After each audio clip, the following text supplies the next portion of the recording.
Salam alaikum. My name is Luke, and I've been a Muslim now for 3 weeks, and it's probably been the best path I've ever chosen. Best thing I've ever done. Yeah. So at quite a young age, I turned to drugs really, really young, and yeah, it wasn't very pretty. I went down a pretty bad path for a while, and I lost myself for a long time, and then once my partner was pregnant, that's when I changed. I quit everything I needed to. I started to work every day, and then I was looking for something, like I was actually looking for something. I was researching into other religions, like into Christianity and all sorts of things, and something popped up on my Facebook one time, and it was about a revert that turned to Islam, and it caught my attention. It really caught my attention, just their story on what made them go down that way, and because my partner also, she's a born Muslim from Bosnia.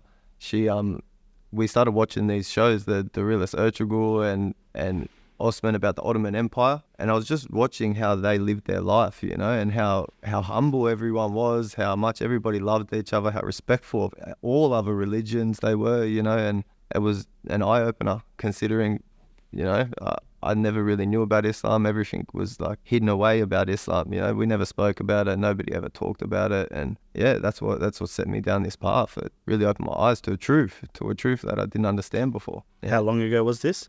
I'm going to say about 4 years ago. We started watching the shows and stuff like that, 4 or 5 years ago, something like that. But my daughter now, she's 6. So there was 2 years there that I was looking for something, just trying to find my path, trying to find my way. And then, I stumbled across this.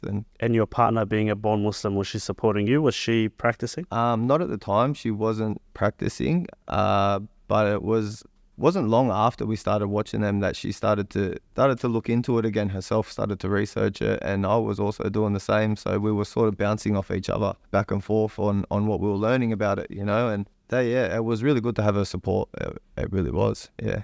So tell us about, like you were talking about your early days with drugs and that. Just tell us about one of your days, what it would look like. One of the worst days that you've had, what it looked like. Okay, so when it got real bad, I was staying at what I would call a trap house, a house where just people would come and buy drugs consistently, and there was piles of clothes on the floor everywhere, cockroaches running around the house. It was absolutely horrible. It was disgusting. And I'd get up, get my drugs, and get on with my day. We'd pretty much turn to crime, do all sorts of stuff just to try to find some money to make more money for drugs. That's basically what it was. That was at the worst point, and the people I was hanging around, the people I called my friends then as well, it was like, they're horrible people.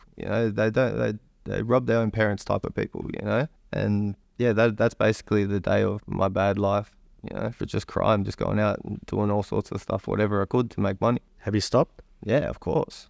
Once my partner was pregnant with my 6-year-old now, that's what I mean. Everything just changed. I realized that I couldn't live this life no more, having a young girl, like that.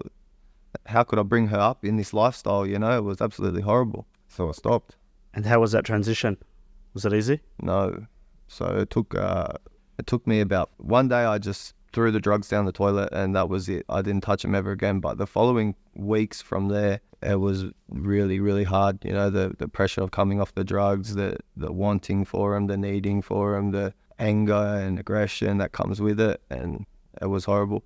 I actually had good support with my family, my mum and my stepfather, and when it got real bad, I went there and spent a few nights there, calmed myself down, and then I went back home, and there was nothing from there. I was determined to stop for the safety of my child.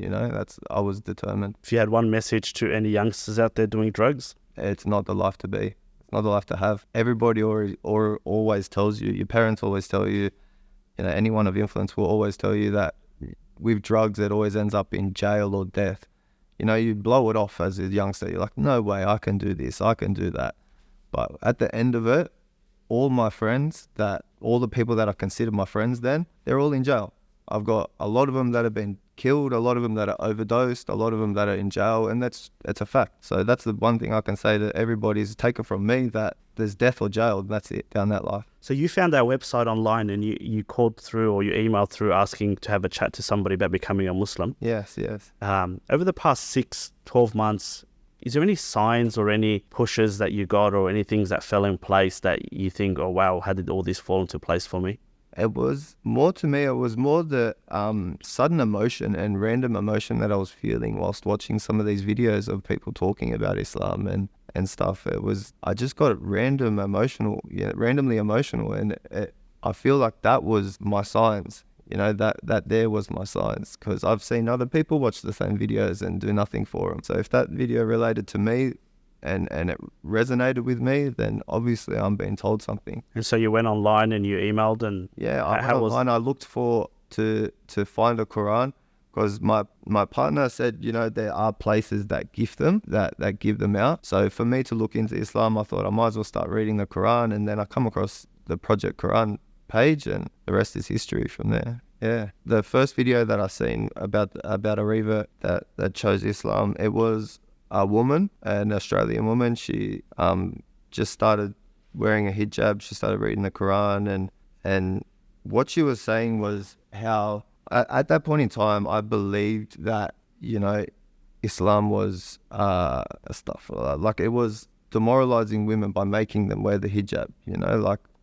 I thought that at the time, that the husbands made the wives wear that, whatever. I didn't really understand it. But she told me that, she said that it was her choice. She chose to wear the hijab. She chose to be modest. She chose to follow that path and be that way. And that was one thing that opened my eyes. And another thing was when she said that, she said her shahada, how open and welcoming everybody was to her. That resonated with me a lot, because I've felt very disassociated with society my whole life, becoming from my past, like I've pushed myself out of society sort of, and it resonated with me that a community accepted her, even though she had done all these horrible things in her past. They just welcomed her with open arms, and there was no hesitation, and it was all for good. There was nothing bad about it. It was everything she said was good, and everything she portrayed about Islam was absolutely beautiful. And yeah, that's with that video. That's what opened my eyes. When we did your shahada over the phone, I think it was only like a 45-minute phone call, and then you were ready. Yeah.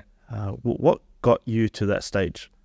So when I got to that phone call, I was pretty much ready to take my shahada, but I was worried about becoming a Muslim and then still continuing my behavior as was, and not understanding that that's not what a good Muslim does. That's not, that's not the right way to be. So I was ready, just from all the things that was happening with Palestine, the resilience in the people, the children, the love from all the videos I've seen in the past of reverts, and I was already ready at that point. But yeah, I was just worried about being disrespectful to the religion in general, and that phone call, you helped me understand that it's not something that it has to happen straight away.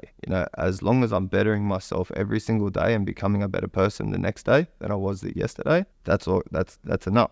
And that was enough for me to say, okay, I'm ready then, because I can better myself every day. I'm ready to better myself on a day-to-day basis. And the moment you took the shahada on the phone, how did you feel? Instantly after, I don't know how to explain it. I felt like a weight was lifted off my shoulders. Like, it was very emotional for me. I felt a little bit emotional. I had my partner with me, and it was a little bit emotional. It just felt like a dead weight was lifted off my shoulders. That's the best way to explain it. Talk to us about what you liked most about Islam. The love and sincerity, really. When I come to the masjid at MIA that day with you, and I said my shahada in front of everyone, just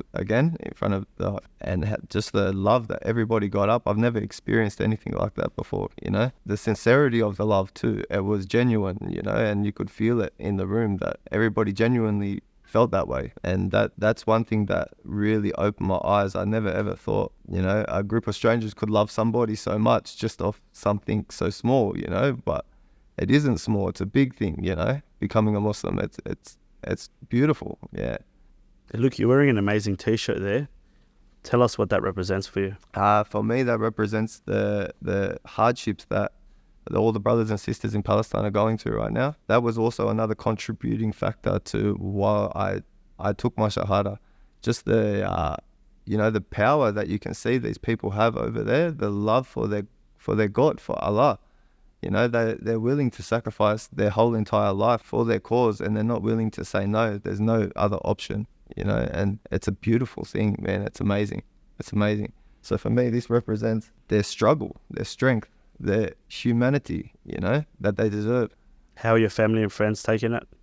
Surprisingly, very, very well, alhamdulillah. Like, my mum's been very supportive. My stepfather, which I never, ever, ever thought I would get any positive reaction from him about this, he's also been very supportive. My partner, my kids, my friends, I haven't had a problem with any single one of them. So everything's been awesome, like, great. Yeah, everything's been great. Congratulations to you. 2 weeks into your Islam, you actually you got married. Yeah, I did. Yeah, that was the first step I wanted to take, is to marry my partner, and alhamdulillah, we did that, and it's been great ever since. It has. Have you got any advice for anyone out there that might be considering Islam? Don't hesitate. Just keep looking into it as you are, probably, and Allah will guide you. If you want it, He will guide you to it. If you had one dua from Allah subhanahu wa ta'ala, what would that be?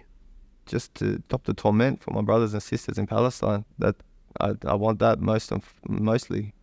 That's what I want mostly. Do you regret being a Muslim? Not at all. Not for a second. Not for a second. At the moment, I'm just learning everything I can and taking it day by day, trying to basically become the best Muslim I can be. And that's my goal. I'm actually happy to do that. It's amazing. I wouldn't take it back for the world.